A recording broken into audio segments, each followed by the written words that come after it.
다 함께 매일 드리는 기도로 3월 23일 주일 새벽 기도회를 시작하겠습니다. 생명의 하나님, 오늘도 저희에게 호흡을 허락하시고 주님의 다스림 안에 거하게 하심에 감사드립니다. 오늘 하루도 주님의 마음에 합당한 삶을 살아가길 소망하오니 저희들의 몸과 마음을 온전히 주장하여 주옵소서. 특별히 질병의 고통 가운데 있는 환우들을 치유하여 주시고 영락의 모든 가정이 주님의 견고한 반석 위에 믿음의 터를 세우게 하옵소서. 분열과 갈등으로 어지러운 이 나라를 주님의 평안으로 하나 되게 하시고 남북이 속히 복음으로 통일되게 하옵소서. 성령님의 인도하심에 따라 저희 교회의 5대 본질인 예배와 교육과 선교, 성도의 교제와 봉사에 힘쓰게 하옵소서. 모든 교육자들이 성령님으로 충만하게 하시고 온 성도들이 거룩한 사명을 향해 믿음으로 비상하게 하옵소서. 예수님의 이름으로 기도드립니다. 아멘. 다 함께 찬송가 280장 부르시겠습니다.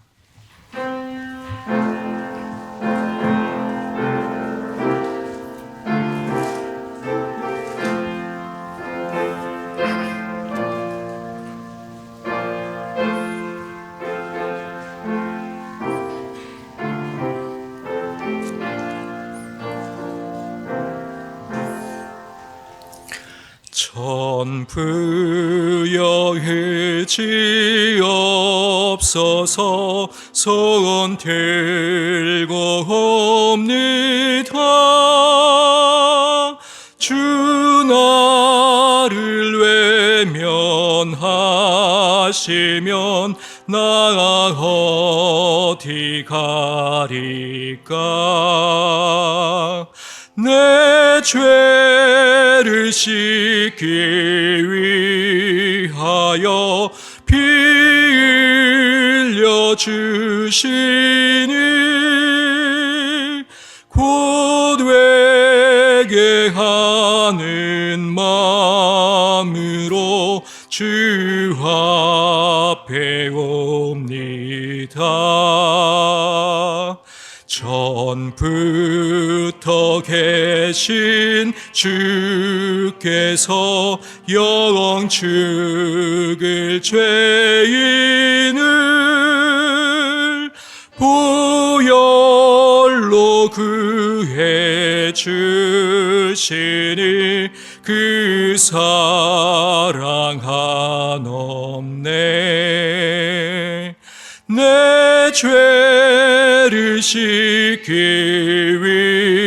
위하여 피 흘려 주시니 곧 회개하는 마음으로 주 앞에 옵니다. 나 예수 의지함으로 큰 권능 받아서 주님께 구한 모든 것 늘 얻겠습니다. 내 죄를 씻기 위하여 피 흘려 주시니 곧 회개하는 마음으로 주 앞에 옵니다.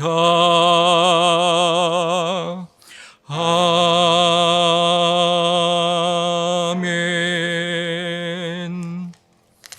오늘 오이코스 성경 읽기는 사사기 10장에서 12장입니다. 그 중에서 사사기 12장 4절에서 6절의 말씀을 한 절씩 교독하시고 마지막 절은 합독하시겠습니다. 입다가 길앗 사람을 다 모으고 에브라함과 싸웠으며 길르앗 사람들이 에브라임을 쳐서 무찔렀으니 이는 에브라임의 말이 너희 길르앗 사람은 본래 에브라임에서 도망한 자로서 에브라임과 므낫세 중에 있다 하였음이라.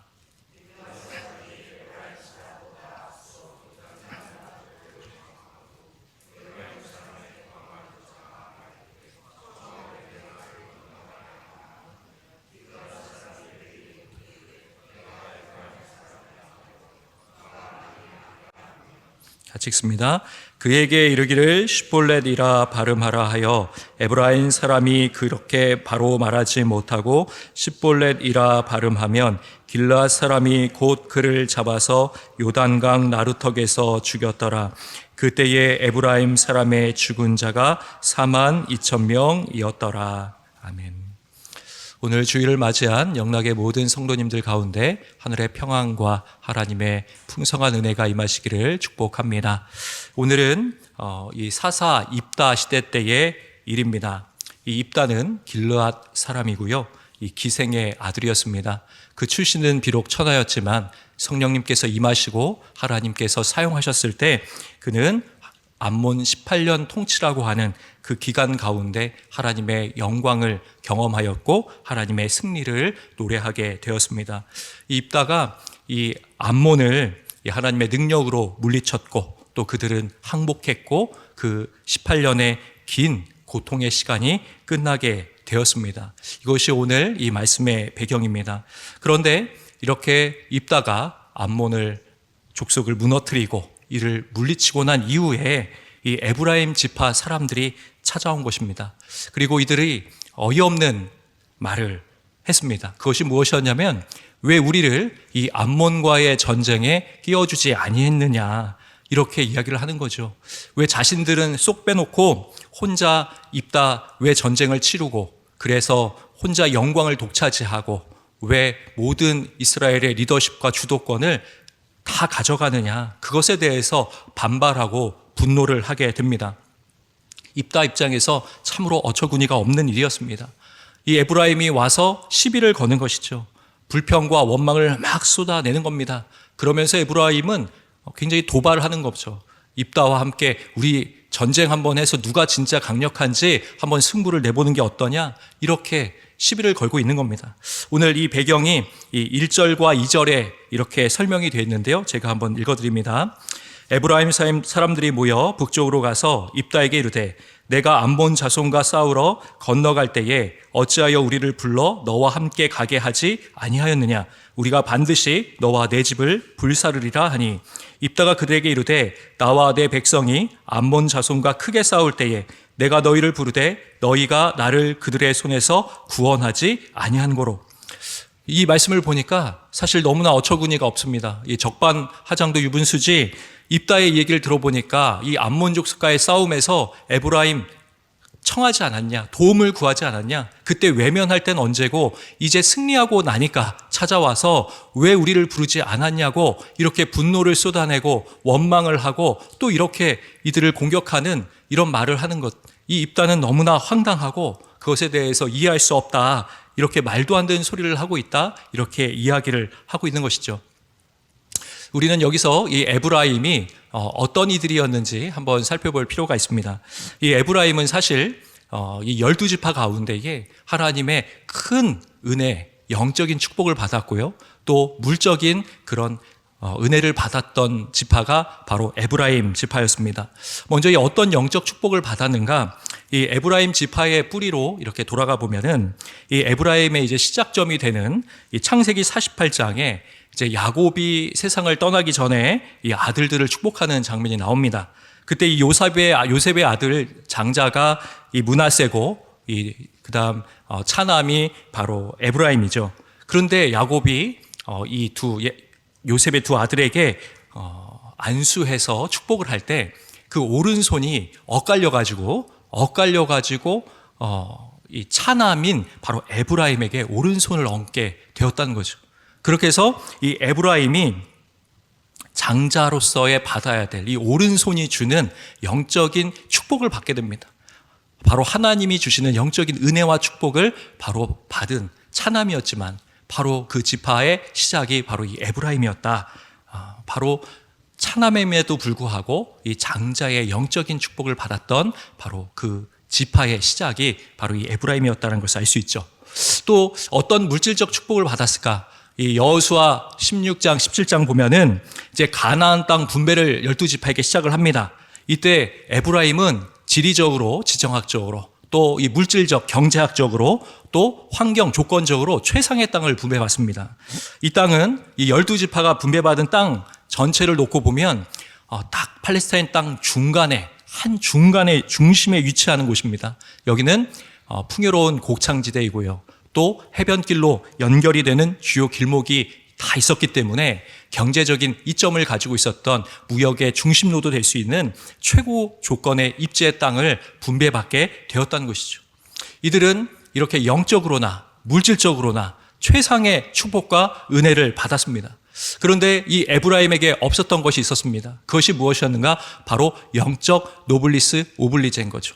그들이 받은 하나님의 은혜와 축복은 참으로 컸는데 그들의 이 영혼으로 들어가게 되면, 내면으로 들어가게 되면 원망과 불평밖에 없었습니다. 게으름과 나태함밖에 없었습니다. 사실 우리도 마찬가지입니다. 하나님이 우리에게 주신 큰 은혜와 축복이 있습니다. 그것을 왜 주셨을까요? 왜 남들이 없는 은사와 재능과 하나님의 축복을 우리에게 주셨을까요? 그 주신 것은 나 자신, 유익과 성공과 나 혼자 잘 먹고 잘 살으라고 그걸 주신 것이 아닙니다. 그것을 바로 공적인 사명을 위해서, 하나님 나라를 위해서, 주의 교회를 위해서 그것을 헌신하고 사용하라고 주신 것인데, 에브라임은 자신에게 주신 것에만 만족하고 무엇인가 흘려보내고 헌신하고 땀 흘리고 피 흘리는 곳에서는 항상 손해보지 않으려 하고 조금도 자신의 이익을 뺏기려고 하지 않는 그런 모습을 보였던 이들이 에브라임이었다라고 볼 수 있는 거죠. 이런 에브라임의 모습은 지금 오늘 사사기 12장에 나타난 이 모습이 처음이 아닙니다. 이 사사기 8장에도 보면은 똑같은 모습이 나타납니다. 이 기드온이 300명 용사와 함께 이 미디안 족속을 대군을 하나님의 능력으로 격파해 버립니다. 하나님 주신 대승리죠. 그때 또 어떤 일이 있는가? 오늘랑 똑같습니다. 이 에브라임이 또 기드온을 찾아오는 거예요. 그리고 입다에게 말한 거랑 똑같은 얘기를 합니다. 이거 사사기 8장 1절에 있는데 한번 읽어드립니다. 에브라임 사람들이 기드온에게 이르되, 에브라임 사람들이 찾아온 거죠. 내가 미디안과 싸우러 갈 때에 우리를 부르지 아니하였으니, 똑같은 말을 합니다. 왜 우리를 미디안과 싸울 때 안 불렀냐? 우리를 이같이 대접하면 어찌 됨이냐 하고 그와 크게 다투는지라. 이게 뭡니까? 이 기드온을 향해서 또 원망과 불평을 쏟아내는 겁니다. 왜 기드온, 왜 미디안을 너희가 무찔렀냐? 왜 우리를 부르지 않았냐? 이렇게 얘기를 하는 거죠. 이것이 사실 얼마나 어이없는 얘기냐. 이 에브라임은 사실 함께 마음을 모아서 하나님의 사명을 감당해야 될 때는 그들은 쏙 빠져 있었습니다. 숨어 있었어요. 피해 있었어요. 나타나지 않았습니다. 그러나 이 성공의 자리, 모든 것이 다 끝난 승리의 그 자리, 거기에 불쑥 찾아와서 너희들이 뭔데 왜 이 전쟁을 수행해서 승리해가지고 왜 이스라엘의 이 지도력과 기득권을 너희들이 가져가냐? 그렇게 지금 이들을 또 도발하고 이 기드온에게도 협박을 했었던 장면이 나타납니다. 그러나 이 사건에 대해서 기드온은 성품이, 기질이 굉장히 온순했거든요. 온유했거든요. 이 기드온이 그렇기 때문에 이들을 잘 타협하고 잘 타일러주고, 그래서 이 갈등과 이 문제는 넘어가게 됐습니다. 그런데 그게 오늘 이 12장에서 또 반복되는 거죠. 이 에브라임 지파의 어떤 이런 흐르는 어떤 영적인 흐름이 있습니다. 그들만이 가지고 있는 어떤 이 멘탈 세계가 있다는 거예요. 계속해서 일관되게 이 에브라임은 분명히 축복을 많이 받았으나 그들은 위기 때에는 항상 몸을 사리다가 승리하고 평안한 날이 찾아왔을 때 나타나서 자신들의 기득권을 요청하고 있다는 것이죠. 이에 대해서 시편 78편 9절에서 에브라임을 이렇게 평가합니다. 에브라임 자손은 무기를 갖추며 활을 가졌으나 전쟁의 날에 물러갔도다. 에브라임은 이스라엘 12지파 중에 가장 강력하고 가장 파워풀하고 유력한 지파였으나 이 출애굽기 제2의 지도자인 눈의 아들 여호수아, 그가 에브라임 지파 아니었습니까? 강력한 유력한 지파였는데 하나님이 주신 강력한 무기와 전투력과 이러한 것들이 외적으로 다 구비되어 있었는데 정작 중요한 전쟁의 날에는 몸을 사리고 숨고 피하고 전혀 도와주지 않은 수치스러운 모습들을, 부끄러운 모습을 보였다라고 시편 78편에서는 에브라임 자손을 규정하고 있는 것이죠. 오늘 이 에브라임이 동일한 그 연속선상에서 오늘 입다를 찾아와 가지고 또 이렇게 황당한 주장하고 있는 겁니다. 왜 암몬 자손과 싸울 때 우리를 부르지 아니했느냐? 이 입다는요, 이 인물 연구를 해보면은 기드온과 전혀 달라요. 기드온은 좀 소심하고 유약한 인물이었지만은 입다는 굉장히 호전적이고 결단력이 있고 실행적인 인물입니다. 기질이 불같아요. 이 에브라임이 이렇게 도발을 하니까 입다가 가만히 두질 못하는 거죠. 내가 당장 이들을 섬멸하리라. 이래서 입다와 에브라임, 결국 이스라엘 내전이 발생하게 됩니다. 입다가 이 에브라임 내 가만히 두지 못하겠다 하고 그들과 전쟁을 수행하는데 어떻게 되느냐? 당연히 입다가 승리를 거두게 되죠. 에브라임을 무찌르고 무너뜨리게 됩니다. 그것이 이제 오늘 4절의 말씀인데요. 4절 제가 한번 읽어드립니다. 입다가 길앗 사람을 다 모으고 에브라임과 싸웠으며 길앗 사람들이 에브라임을 쳐서 무찔렀으니 이는 에브라임의 말이 너희 길앗 사람은 본래 에브라임에서 도망한 자로서 에브라임과 므낫세 중에 있다 하였음이라. 이 에브라임의 도발 가운데 입다가 길앗 사람들을 다 모으고 이 에브라임과 싸워서 승리를 얻었다라고 하는 내용입니다. 그런데 입다는 여기서 멈추지 않았습니다. 이 에브라임의 패잔병들, 도망가는 모든 이들까지 다 잡아서 죽이고자 한 겁니다. 이 패전한 에브라임 사람들이 어디로 몰렸느냐? 요단강가로 모이게 됐습니다. 이 요단강 나루터에서 이제 자신들의 집으로, 고향으로 돌아가려고 했던 거죠. 그래서 입다는 길르앗에 사람들을 보내가지고 병사들을 보내서 이 나루터를 지키게 하고요. 그 지나가는 사람들에게 일종의 어떤 테스트를, 구별을 위한 테스트를 하게 됩니다. 그것이 이제 5절과 6절에 나오는데 그 내용은 이런 겁니다.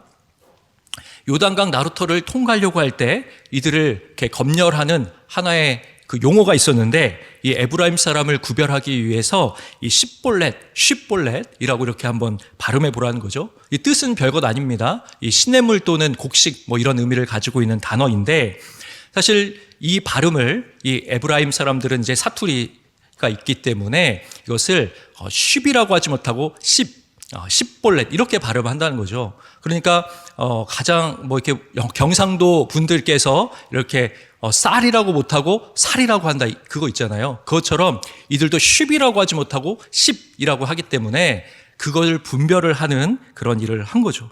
그래서 쉽볼렛이라고 제대로 발음 못하는 그 사람들, 에브라임 사람들을 골라내서 쳐 죽였는데 그 전체 인구가 얼마나 됐느냐? 4만 2천 명이 에브라임 사람들이 죽었다 이렇게 되어 있습니다. 이 에브라임으로 살면 어떻게 될까요? 바로 에브라임의 모습이 이와 같습니다. 하나님의 일에 후퇴하고 숨고 뒤에서 사람들 비방하고 또 어떤 일이 잘 될 땐 나타나서 자신의 기득권을 요구하고요. 그런 마지막 에브라임의 모습이 과연 이제 어떻게 될까? 나중에 구약 성경 보게 되면요.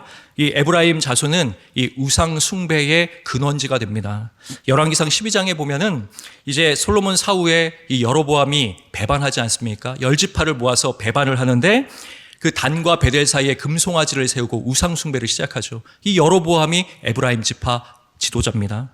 그리고 나서 열왕기하 17장에 가면 결국 아수르에 의해서 나라는 완전 북이스라엘 멸망당하고 포로로 잡혀가면서 이 에브라임 지파는 완전 사멸됩니다. 사라지게 되었다. 이제 그렇게 보게 되는 거죠.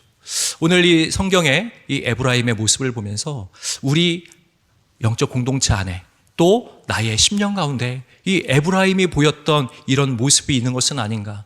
내가 하나님 일에 어떻게 참여하고 있는가? 하나님이 분명히 우리 각자에게 주신 영적인 재능과 은사와 달란트와 또 남들에게 없는 여러 가지 축복과 은혜들을 많이 부어주셨는데 그것이 나의 사적인 이익과 성공과 나의 뜻을 이루는 데 쓰임받고 있는가?